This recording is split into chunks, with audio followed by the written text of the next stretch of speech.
السلام علیکم ناظرین، رمضان میں کیا کھانا چاہیے، اس حوالے سے آج کی ویڈیو بہت زیادہ اہم ہے اور آپ کو انشاءاللہ بہت زیادہ فائدہ ملے گا۔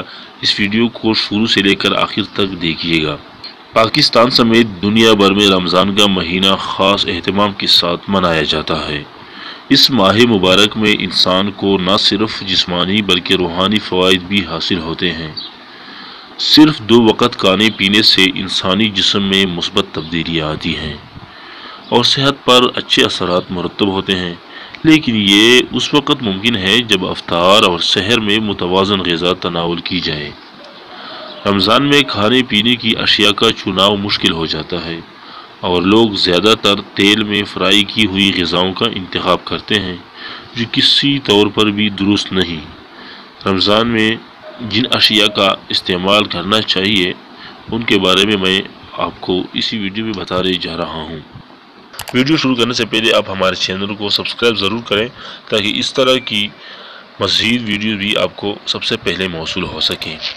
پہلے نمبر پہ سحری میں جو کے دلیے میں دودھ اور میوہ ملا کر کھانا بہت فائدہ مند ہے۔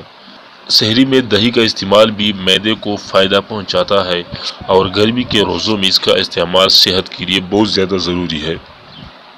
سحری میں گھی میں ڈوبے ہوئے پراٹھے کھانے سے بہتر ہے کہ چکی کے آٹے کی روٹی کھائی جائے۔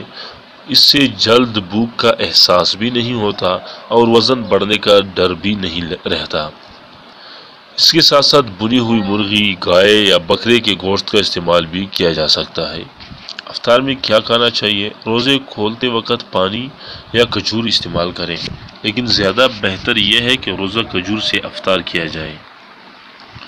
افطار کے وقت دودھ یا دودھ کا شربت اور پھلوں کے تازہ جوس پینا جسم کو تقویت دیتے ہیں۔ افطاری میں ہلکی مسالے دار چنے یا آلو اور چنوں کی چاٹ اور دہی بھلوں کا استعمال بھی فائدہ مند ہے، جبکہ رات کے کھانے میں بھی کم مسالے والے سالن یا چاول کا اہتمام کیا جانا چاہیے۔ افطار میں اگر سموسے اور پکوڑے نہ ہوں تو اسے ادھورا تصور کیا جاتا ہے اور یہی کولیسٹرول میں اضافے اور صحت کی خرابی کا باعث بنتی ہے۔ اسی لیے رمضان میں ان سے اجتناب کرنا چاہیے، کیونکہ تمام دن کے بعد معدے کو متوازن اور صحت مند غذا کی ضرورت ہوتی ہے۔